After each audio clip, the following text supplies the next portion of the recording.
بسم الله الرحمن الرحيم والعصر إن الإنسان لفي خسر إلا الذين آمنوا وعملوا الصالحات وتواصوا بالحق وتواصوا بالصبر.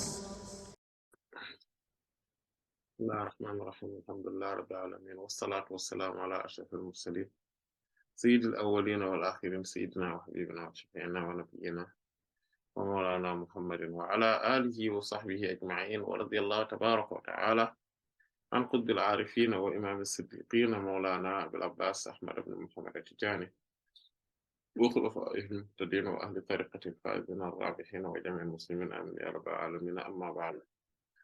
Donc, après avoir formulé les louanges à Allah subhanahu wa ta'ala, adressé les prières et salutations sur le nom prophète Sayyidina Muhammad sallallahu alayhi wa sallam.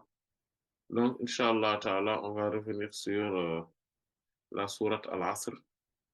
Et donc, lors des séances précédentes, nous étions arrivés donc, au terme des enseignements.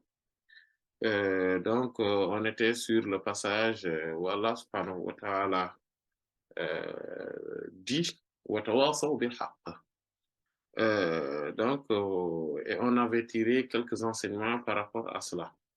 Parmi ce qu'on peut aussi tirer comme enseignement donc, de ce signe coranique, c'est que le plus important entre la relation, dans la relation entre les croyants et ceux qui sont sauvés, c'est le fait qu'ils ont ce lien-là pour et par Allah et Allah uniquement, subhanahu wa ta'ala.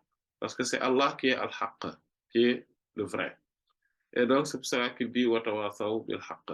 Donc, en tout cas, on peut en tirer. Watawasaw bil haqq, c'est qu'ils se conseillent mutuellement le vrai, c'est-à-dire Allah subhanahu wa ta'ala.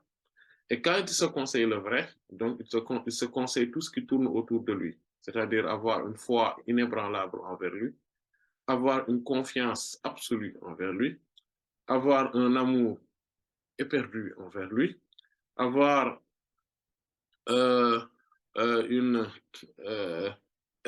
espoir par rapport à lui et de faire donc tous les moindres faits et gestes et aussi donc de se prononcer donc avec la moindre parole donc à cause et pour Allah subhanahu wa ta'ala. Être à la quête donc de la face d'Allah subhanahu wa ta'ala dans nos propos mais aussi dans nos moindres faits et gestes. Donc, c'est ça que tu dis, donc, et ça, c'est watawasaw bil haqq. Et donc, Allah subhanahu wa ta'ala donc, nous dit que c'est Allah huwa al-haqqul mubin. Parce que Allah, en réalité, dit que ذلك بأن ما تدعون من دونه وأن ما تدعون من دونه هو الباطل وأن الله هو الحق المبين. Sachez que, en fait, tout ce que vous pouvez adorer, tout ce que vous pouvez vous assujettir, hormis Allah subhanahu wa ta'ala, c'est ce qu'on appelle al-batil. Al-batil, c'est le néant, c'est le caduc, le non-avenu, et voilà. Donc, c'est ce qu'on appelle al-batil. Donc, c'est ce qui est, c'est ce qui est une futilité, voilà, qui n'a pas d'utilité. Et mais et sachez qu'en fait Allah subhanahu wa ta'ala lui il est le vrai et mais le vrai qui est explicite et évident. Donc c'est comme ça, c'est ce qui est Allah subhanahu wa ta'ala. Donc tout ce qui n'est pas Allah subhanahu wa ta'ala ressort du néant, du futile, donc de ce qui n'est nullement profitable. C'est pour cela que le prophète sallallahu alayhi wa sallam a dit dans un hadith de Sayyidina Abu Hurairah radiyallahu anhu, qui est dans le Sahih de l'imam al-Bukhari rahimahullah, il dit أصدق ما قال الشاعر في الجاهلية قول لبيد ألا كل شيء ما خلا الله باطل.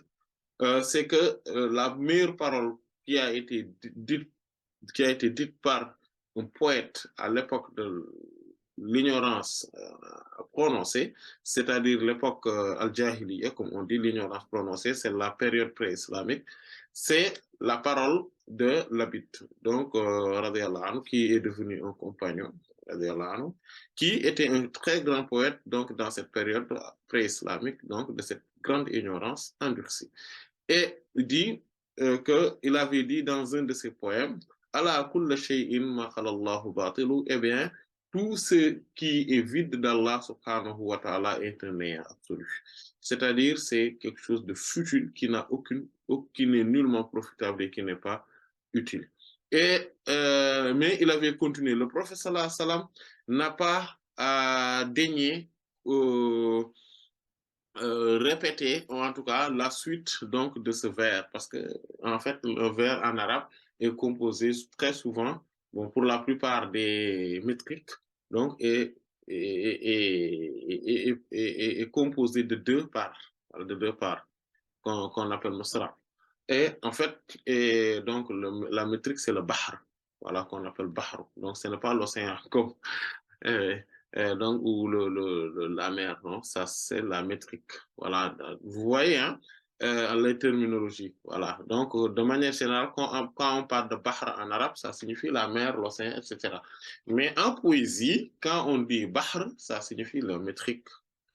Donc, c'est-à-dire que c'est les composantes, c'est-à-dire quand on pèse les ondulations, la variation, le ton, la tonalité, le rythme, voilà, le rythme donc de la poésie, donc de chaque vers, voilà, on a une métrique, on a cela, c'est ce qu'on appelle le bahr. Et donc quand il dit ala kulli shay'in ma khala Allah batilu, ça c'est la première partie, il dit wa kullu na'imin la mahalata za'ilu, wa kullu na'imin la mahalata za'ilu. Et donc chaque délice, il y a, c'est-à-dire que c'est indéniable que cela va cesser un jour, c'est-à-dire que cela va s'arrêter un jour, quel que soit le délice. Et d'ailleurs, il a eu un souci avec un autre compagnon, j'ai oublié qui c'était. En fait, je le connais, mais je n'arrive pas à prononcer le nom de la personne. Et là, voilà, c'est ce qu'on appelle un trou, hein, voilà. Et il lui a dit que c'est pas vrai ce que vous avez dit dans votre poème, que tout bienfait, tout délice va cesser un jour. Et ça, c'est indéniable, c'est quelque chose qui ne peut, c'est-à-dire que c'est impossible que cela ne cesse pas. Il lui a dit, mais c'est fou ce que vous avez dit, parce que les délices du paradis ne cesseront jamais. Voilà. Et voilà, bon, mais cette parole-là, il l'avait dit dans un contexte où il n'était pas encore musulman, il ne savait rien d'Allah, subhanahu wa ta'ala, de l'enseignement prophétique, etc. Donc, vous voyez, c'est vrai que c'était pas totalement vrai, cette parole, mais c'était dans un contexte, dans un moment où il n'était pas encore musulman, il était dans l'ignorance endurcie, prononcée comme tout le monde. Voilà. Et donc, quand le professeur est venu, il lui a conforté sur la première partie du vers et non sur la totalité du vers. Vous voyez? Donc, c'est important. Et ça aussi, ça montre la pondérance de la charia. Quand Allah subhanahu wa ta'ala et le prophète se prononcent, il se prononce en ayant une nuance dans les propos, quand il s'agit même des mécréants. Allah subhanahu wa ta'ala a dit, par exemple, au sujet donc, des gens du livre ou donc de certains mécréants, il dit, ils ne sont pas pareils. En fait, il ne faut pas mettre tout le monde dans le même sac. Ils ne sont pas pareils. Voilà. Et donc, il a parlé donc de certains qui sont corrects, qui sont, etc. Et d'autres qui ne le sont pas du tout. Et par exemple, quand il parle de parmi ceux-ci, il y en a qui, si on les donne, si on les on dépose auprès de, voilà, on les confie, voilà. Il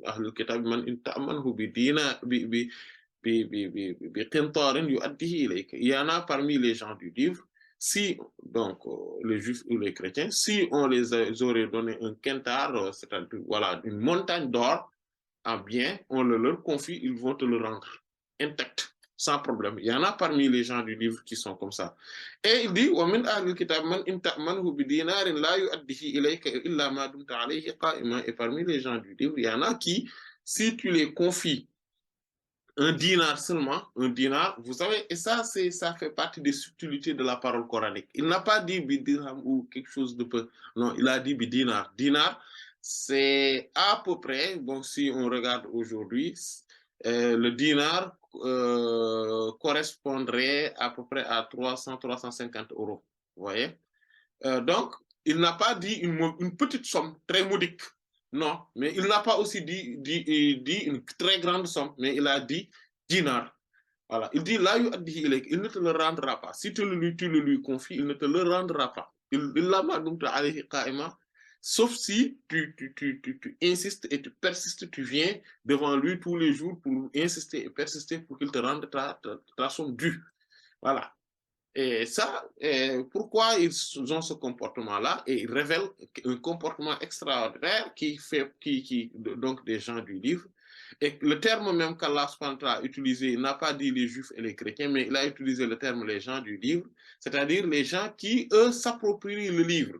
Et parmi les musulmans, il y en a aussi ces gens-là qui s'approprient le livre, le Coran, qui s'approprient la science en se disant que eux, ce sont les détenteurs de la science et que leurs parents, leur père, leur grand-père, leur grand-mère, ou en tout cas, ils font partie des familles donc où il y a de la science, etc. Ils ont des connaissances, ils ont ceci, ils ont cela. Et donc, ils pensent qu'ils ont un héritage qu'aucun autre musulman n'a pas et que le simple fait de naître dans cette famille-là fait qu'on est supérieur à d'autres. En fait, et cette mentalité-là, c'est la mentalité des gens du livre. Et c'est pour cela qu'il dit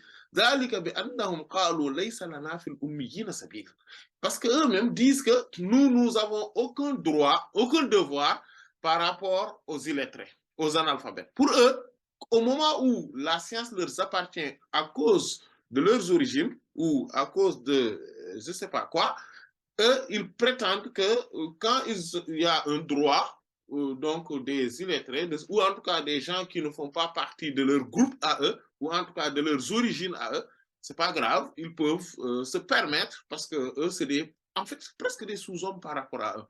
Et ils peuvent se permettre bon, de leur prendre leur argent, etc., leur fortune. C'est pas grave, en fait. C'est pas un problème. C'est juste des disciples, quoi.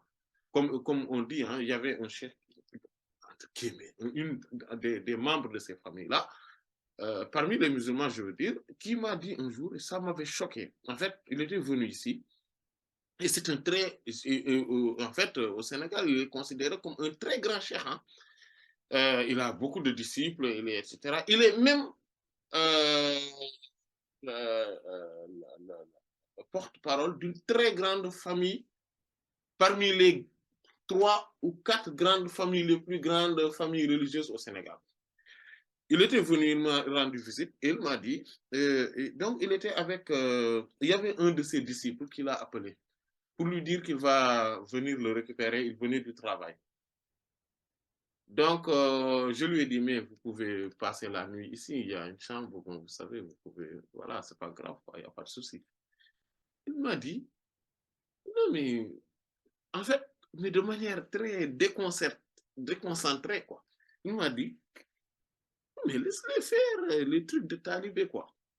En fait, c'est pas grave, il faut. Parce que le gars, lui, il était hors de Lyon. En fait, il devrait venir, mais donc, il avait fini son travail vraiment tardivement, vers 1h du matin. Il lui a dit, non, vers minuit peut-être, non. Et il lui a dit que vers 1h, 1h30, il va arriver sur Lyon pour le récupérer, pour l'amener à l'hôtel, pour lui payer un hôtel, etc. Voilà, et voilà, tout ça. Oui, voilà. Et quand je lui ai dit, mais non, c'est pas la peine qu'il se fatigue, qu'il se déplace pour venir jusqu'à Lyon, et surtout pour payer un hôtel, ce n'est pas la peine. Il m'a dit, mais laisse-les faire des trucs de talibé, il ne faut pas là. En fait, les talibés, il faut toujours laisser faire ça. Ça m'avait choqué. Parce que cette mentalité-là, c'est exactement ce que fustige le Coran chez les gens du livre, qui pensent que les gens qui ne sont pas donc, dans leur groupe par rapport à leurs origines, etc. Parce que vous savez, par exemple, ici, c'était particulièrement par rapport aux Juifs. Vous savez, parce que les Juifs on devient juif que par, bon, très souvent, que par affiliation généalogique. Voilà. Et eux, ils disent que, voilà, donc, nous sommes supérieurs aux autres. Voilà, nous sommes un peuple élu. Voilà. Et c'est ainsi que pensent certains parmi les musulmans. Ils pensent que ce sont des gens, des personnes élues parce qu'ils ont telle origine. Parce que c'est tel cheikh qui est leur grand-père ou leur père. C'est des gens comme ça, cette mentalité-là. Et donc, quand on a cette mentalité-là, on n'hésite pas. On n'hésite pas à marcher sur les droits des autres, mais sans aucun souci. On ne tient.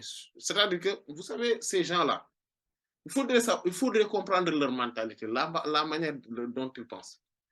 Vous savez, ces gens-là, c'était, comment on les dit, c'est une classe sociale. Vous savez, comme on dit les griots, comme on dit les forgerons, etc. Ce sont des classes sociales en Afrique, notamment au Sénégal. Voilà, ça, ce sont des classes sociales. Les Géwel, les Guer, etc. Tout ça, les Tegve, voilà. Mais parmi les classes sociales, il y a aussi les marabouts. Eux, c'est une classe sociale également. C'est-à-dire que c'est un ensemble de familles qui, donc, c'est-à-dire qu'ils c'est la classe sociale supérieure, en fait, dans la hiérarchisation de la société. C'est la classe sociale supérieure. Et ils ont cette supériorité-là, pas parce qu'ils savent, qu'ils connaissent, etc., mais c'est juste par rapport à leurs origines. Et cette classe sociale-là, c'est comme ça qu'ils pensent, en fait. Exactement comme le prophète nous avait dit, cela, vous allez suivre les pas de vos prédécesseurs. Voilà, pas par pas. Jusqu'à ce qu'ils, voilà. Pas par pas. Vous allez suivre le chemin, voilà, ou la façon de faire de vos prédécesseurs. Voilà.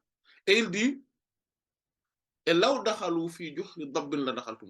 même si ils vont rentrer dans un trou d'un lézard, vous allez y entrer. Voilà. Vous allez faire exactement les mêmes erreurs que vous allez faire exactement vous allez avoir la même démarche que.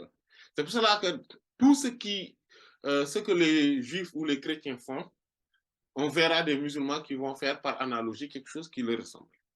Et ici, sur ce plan-là, les juifs pensant que ce sont eux des gens qui sont élus d'Allah parce que leurs grands-pères, leurs ancêtres, c'était les prophètes, etc. Il y aura parmi les musulmans, et il y en a, nous sommes témoins de ça, parmi les musulmans, il y a des gens qui pensent exactement comme ça parce que leurs origines, c'est tel ou père, etc. Et même dans la famille du prophète, sallallahu alayhi wa sallam, pour commencer aussi par eux, pour être honnête, il y a aussi des gens qui sont comme ça, qui pensent comme ça, parce que tout simplement, ce sont des shérifs, c'est eux, les petits-fils du prophète, ils sont meilleurs que tout le monde, etc. Et pour eux, voilà, ils ont le droit sur tout le monde, les gens doivent venir les embrasser là, mais tout le temps, et les donner, etc. Et c'est leur droit à eux, et parce qu'ils sont meilleurs que les autres. Et que celui qui ne le fait pas, c'est parce qu'il est maudit, c'est parce qu'il ne signifie strictement rien, etc. Et ça, ce n'est pas vrai. Ce n'est pas vrai. On ne peut pas être meilleur que quelqu'un juste par de la généalogie. C'est faux, ça. C'est impossible, ça. On est meilleur que les autres par mérite. Même si ce mérite-là est une faveur divine, mais cela ne provient pas que de la généalogie. Ce n'est même pas logique, ça. Ce n'est même pas logique qu'on soit meilleur d'une personne juste parce que mon père c'est telle personne ou mon grand-père c'est telle personne. C'est impossible. Si c'était ça, les juifs seraient la meilleure des communautés parce qu'ils ont la plus grande lignée de prophètes alayhi salatu wa salam chez eux. Ils ont des milliers, chaque juif que vous voyez, sachez qu'il est le petit-fils des centaines, voire des milliers de prophètes. Mais est-ce qu'ils sont meilleurs que les autres? Mais non. Cette mentalité-là, elle est fausse. Ça n'a aucune réalité réelle, en tout cas matérielle. C'est juste une réalité imaginaire, en fait. Vous savez, ce qu'on appelle les nombres complexes en mathématiques, où il y a une partie réelle et une partie imaginaire. Voilà. En fait, eux, ils combinent ça. Ils combinent une réalité et ils en donnent ils mettent une réalité imaginaire derrière. Et ils vont faire penser aux gens que cette réalité imaginaire-là, bon, on va même pas dire une réalité parce que, en fait, ce qui est imaginaire là, c'est une réalité concrète, alors que tout est abstrait et rien de tout ça n'a aucun sens. Voilà, c'est juste de l'imaginaire qui n'a aucune réalité concrète ou physique. Et en fait, qui n'est conforme à aucune vérité. Et c'est comme ça qu'il pense et c'est comme ça qu'il se comporte vis-à-vis des gens. Et vous voyez, quand le Coran nous parle de ces gens-là, il dit que c'est comme ça qu'ils pensent. Ils pensent que, en fait, ce que les gens font pour eux, c'est leur droit, en fait. Si une personne refuse de se conformer à ça, de s'assujettir, de se rabaisser, d'être dans l'avilissement, c'est parce que c'est une personne qui est orgueilleuse ou une personne qui n'a aucun bien en lui. C'est quelqu'un qui est maudit par Allah. Et c'est comme ça qu'ils pensent, dans leur mentalité, c'est comme ça. C'est pour cela que quand tu viens auprès d'eux, il faudrait te montrer vraiment humble, modeste, rabaissé. Tu te rabaisses devant eux. Si tu ne le fais pas, tu n'es pas, tu n'es pas ce qu'il fallait. Et le pire encore, c'est que ce sont les gens qui tiennent à eux. Mais eux, ils ne tiennent à personne. Et c'est ça aussi le danger, la gravité de leur mentalité. Si vous les connaissez, vous allez voir que c'est ça la réalité. Et mais parfois, ils le couvrent par une forme de mise en scène extérieure, montrant qu'ils sont humbles par-ci, ils sont polis, ils sont, etc. Mais ce n'est pas vrai ça. Ça, c'est juste de la poudre aux yeux. Ce n'est pas vrai, ce n'est pas leur réalité. Et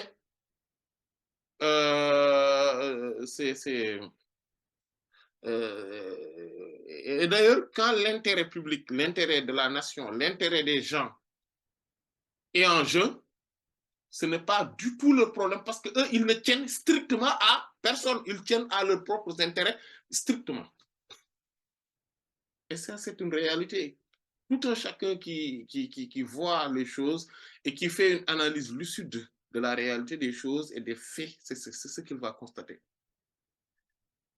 Mais les gens de la vérité, donc quand on est dans ce siège-là, quand on est formaté à être un inconditionnel de ces gens-là, non seulement tu ne vas pas apprendre correctement ta religion, donc l'islam, tu ne vas pas la connaître correctement. Tu ne vas pas te comporter correctement comme il le fallait. Tu vas avoir une mauvaise idéologie et une mauvaise mentalité. Mais en dehors de tout ça, tu ne vas pas te conformer à la vérité. Tu ne vas pas te conformer à la vérité parce que selon quelqu'un qui pense comme ça et qui s'est assujetti à eux et qui sont leurs inconditionnels, la vérité ne les intéresse pas. Et d'ailleurs, c'est là où se trouve la nuance ou le problème dans le soufisme. De manière générale, dans les voies soufis, de manière générale. C'est là où il y a un souci aussi. Pourquoi? Parce que les gens sont des inconditionnels de leur marabout ou de leur cheikh, ou etc. Et quand ils sont des inconditionnels de ces gens-là, alors que ces gens-là, eux, ne sont pas des inconditionnels d'Allah, ne sont pas subordonnés à Allah, ils sont subordonnés à leur propre passion, leur propre pulsion et leur propre caprice. Seulement. Et quand on est assujetti à eux et inconditionnel à eux, le souci, c'est que on va essayer toujours de défendre la fausseté, tout en sachant que ce n'est pas la vérité. C'est là où le bas blesse. Parce que quelqu'un qui se dit, oui, bon, oui, parce que lui, c'est un cher, il est ceci, il est cela, peut-être qu'il a des raisons à faire ceci, peut-être qu'il a des arguments pour dire ceci, peut-être. En fait, on base tout notre argumentaire sur des choses qui sont hypothétiques. Tout simplement. Rien n'est clair dans ce qu'on va dire. Rien ne se base sur une réalité. On se base que sur des suppositions avec voilà, des hypothèses infondées. Et on sait que c'est infondé, mais ce sont des hypothèses.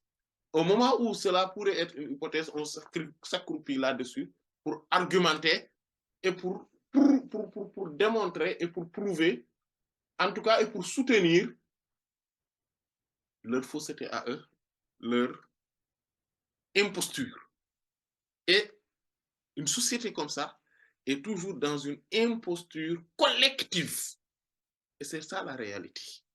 Une société comme ça est dans une imposture collective parce que chacun va essayer de défendre un soi-disant cheikh qui n'en est pas un, déjà, qui n'a pas les connaissances qu'il faut.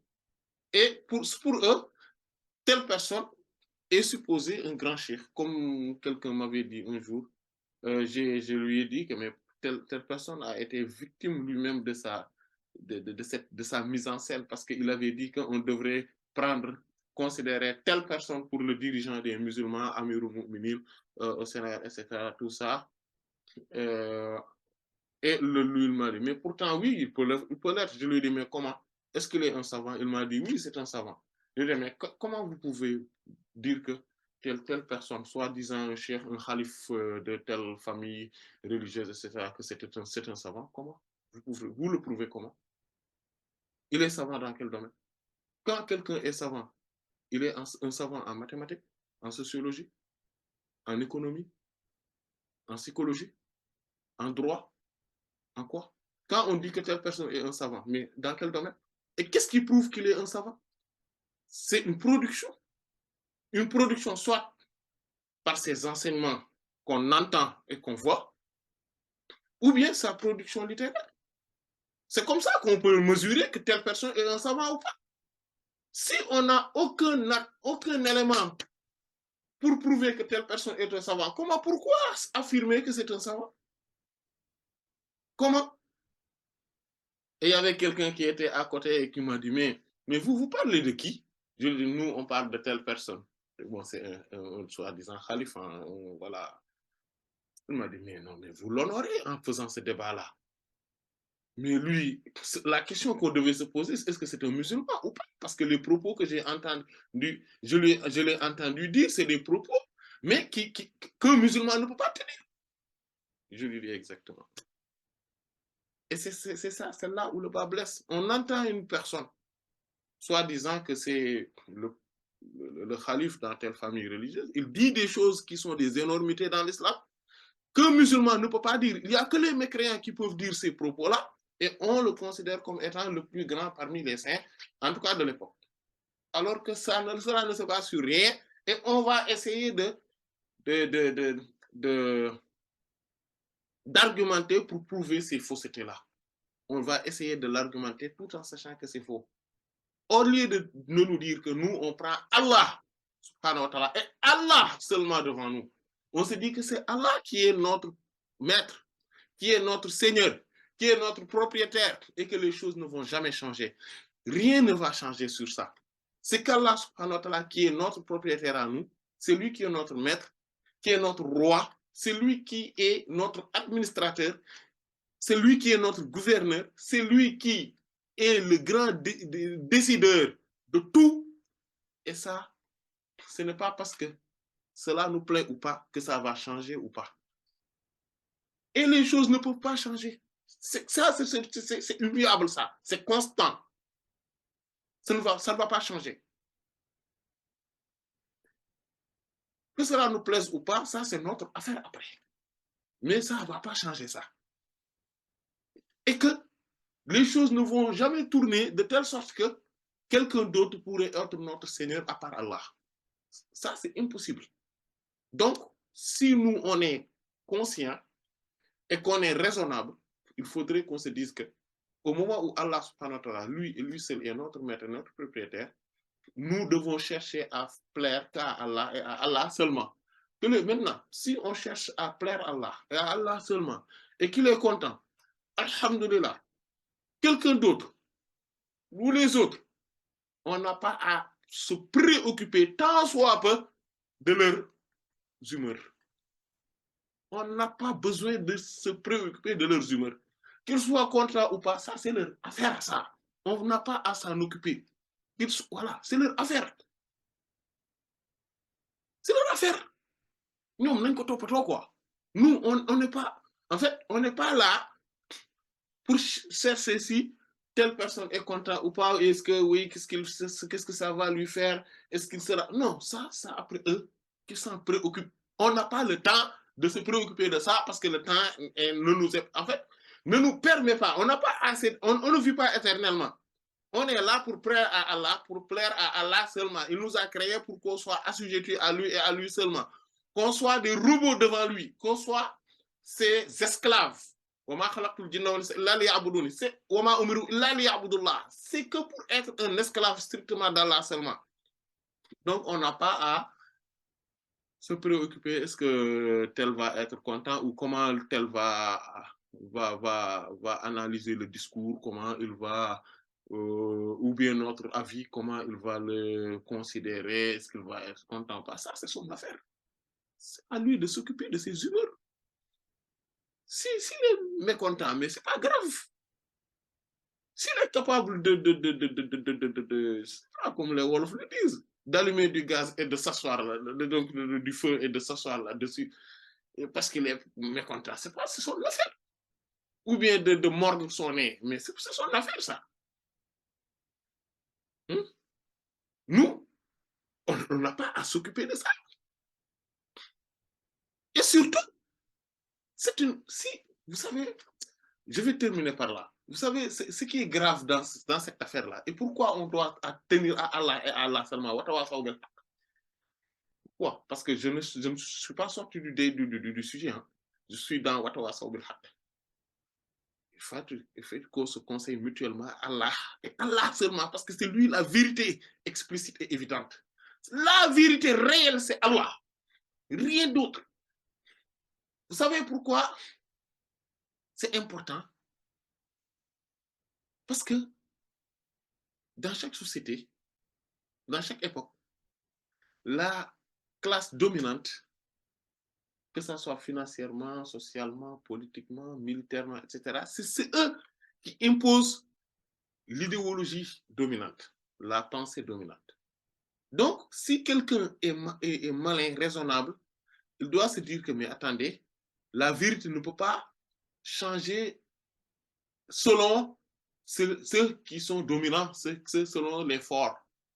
C'est pas possible. Il faudrait que je me conforme à la vérité, quel que soit le temps, quel que soit le moment, quelle que soit l'époque et la localité. Il faut que je m'accroupisse avec. Donc, il faut que je tienne à la vérité. À la vérité seulement.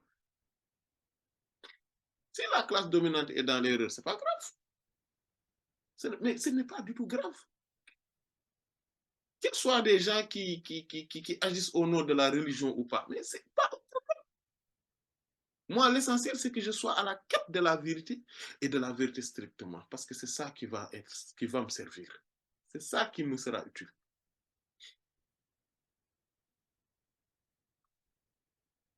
Mais aussi,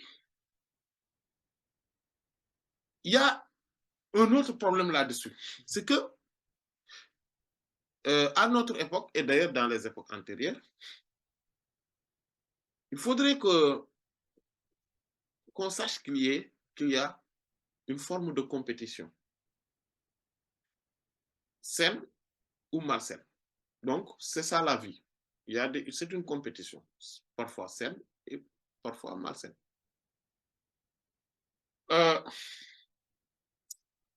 Nous, Allah subhanahu wa ta'ala nous a amenés ici, sur terre, pour qu'on cherche un trophée. Le trophée, c'est quoi? C'est sa miséricorde, son pardon, sa satisfaction, son amour, subhanahu wa ta'ala. C'est ça le trophée. On nous a donné un temps, donc c'est un temps de partie, mais qu'on ne connaît pas la durée. On ne le connaît pas. On ne connaît pas la finalité. Quand est-ce que ça va s'arrêter? Le coup de sifflet final? Non. Mais en tout cas, le terrain de compétition, le théâtre de ces compétitions-là, c'est ici sur Terre. Et ici seulement. Ni au paradis, ni en enfer, il y aura le jeûne, la prière, le ramadan, les zakats, le hajj, des interdictions ou des obligations, etc. Ça n'existe pas au paradis, ni en enfer d'ailleurs. C'est ici que ça existe. Voilà. C'est ici que ça existe. Il ne faut pas dire ceci, ça c'est un péché, ça c'est Non, tout ça, ça n'existe pas là-bas. Ça existe ici. Donc, c'est ici qu'il faut, c'est ici le terrain de jeu. D'accord? Sachant cela, le problème, c'est que il y a des gens qui n'ont tellement aucune ambition, mais vraiment, qu'au lieu de compétir et d'accéder au trophée, eux, ils sont dans les tribunes, les tribunes, et supportent. Ce sont que des supporters. Ils ne gagneront rien. Vous savez, les supporters dans les matchs là, ils n'y gagnent rien. Eux, ils viennent avec leur argent, ils payent le billet, alors que les joueurs, eux, ne payent pas le billet. Ils vont rester là-bas, ils vont dépenser, ils vont crier. Et à la fin, quand on donne des trophées, des médailles, etc., eux, ils n'ont rien. Donc, Allah subhanahu wa ta'ala nous a demandé de compétir, mais ce serait vraiment dommage qu'on ne compétisse pas. On pense que non, nous, c'est pas pour nous, c'est pour les autres, et qu'on soit juste dans les tribunes en train de crier et de se dépenser. Ce n'est pas intelligent, ça. Mais le pire que tout ça, le pire encore que tout ça, c'est le fait de supporter des gens qui, eux, n'ont même pas envie de compétir. Des gens qui, c'est-à-dire des gens qui ne cherchent pas Allah. Eux, ils sont là que pour leurs propres intérêts et nous, on les supporte. On essaie de les donner de l'importance pour que eux, ils amassent et amassent encore les fortunes et les profits de ce bas monde, alors que nous, on sera dans l'ignominie et dans le rabaissement. Ça, c'est pas l'affaire d'un intelligent. Et tous ceux qui souvent sont dans les voies soufis et qui ne sont pas éveillés, ils vont être dans ce cas de figure. Ils vont perdre ici, rien, ils vont rien avoir ici-bas. Ils vont tout perdre, toutes les opportunités, et dans l'au-delà, ce sera pire pour eux. Parce qu'ils n'ont pas été dans le watawasaw bil haq. Le fait de se conseiller mutuellement, Allah, la vérité est strictement que la vérité. Ils sont dans la perdition.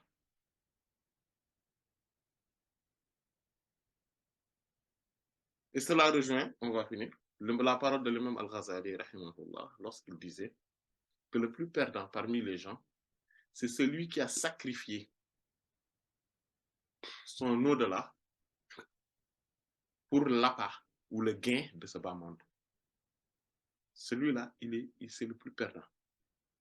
Mais encore, il y a quelqu'un qui est au-dessus de lui dans la perte et dans la perdition. C'est celui qui a sacrifié son au-delà à lui pour le bas monde de quelqu'un qui est ici, de quelqu'un d'autre. Pas pour son bas monde, lui, non. Pas pour le gain de son bas monde à lui, non. Pour le gain du bas monde de quelqu'un d'autre. Et ça, c'est ce qu'on fait dans les voies soufis. Les gens, ils sont avec leurs marabouts là, soi-disant, les sérines, les chefs là, mais comme des fous en fait. Ils n'ont aucune intelligence en fait. En fait, ils deviennent même comme Asfala Safilin, encore plus bas, plus bas, plus bas. Un peu pire même que les animaux. Parce que l'animal, lui, il cherche sa propre passion, son gain propre. Mais quand on ne cherche même pas à défendre ses propres intérêts, c'est parce qu'on est devenu vraiment foutu, quoi. Qu'Allah nous préserve. Donc, on va s'arrêter là. La prochaine fois, on va continuer. Par rapport à ça, bon, vous allez m'excuser hein, si certains d'entre vous n'ont pas aimé, qui sont un peu choqués ou tout ça. Mais comme j'ai dit tout à l'heure, hein, ce qui importe, c'est de dire la vérité, que les gens soient contents ou pas. Après, eux, ils vont s'en occuper. Ils vont gérer leur propre humeur, quoi. Et ça, c'est un grand secret aussi pour réussir la vie. Il ne faut pas gérer les humeurs des autres. Il faut gérer ses propres humeurs à soi. On ne peut pas, parce que les humeurs des autres, ce n'est pas nous qui les ressentons. On ne peut pas les gérer. Il faut se gérer soi, et être à la quête d'Allah, à la quête de la satisfaction d'Allah et d'Allah seulement. Voilà. Et ce qui est arrivé à ceux qui sont dans le soufisme, de manière générale, c'est-à-dire c'est le soufisme non authentique que je suis en train de dire. Hein. Je ne parle pas du soufisme authentique, mais du soufisme non authentique.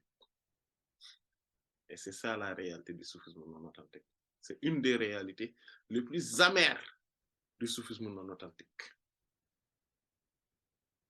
Ouais. Et c'est malheureux, et c'est dommage qu'Allah nous préserve.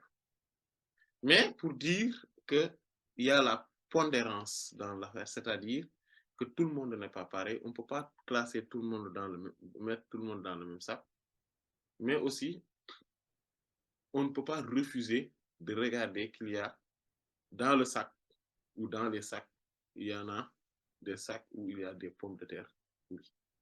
Et ces pommes de terre pourries, à force d'être dans ces sacs-là, ils vont pourrir tout le sac. Allah nous préserve. Allah en sait davantage. والله تعالى أعلم وصلى الله على سيدنا محمد وعلى آله وصحبه أجمعين سبحان ربك رب العزة عما يصفون وسلام على بسم الله الرحمن الرحيم والعصر إن الإنسان لفي خسر إلا الذين آمنوا وعملوا الصالحات وتواصوا بالحق وتواصوا بالصبر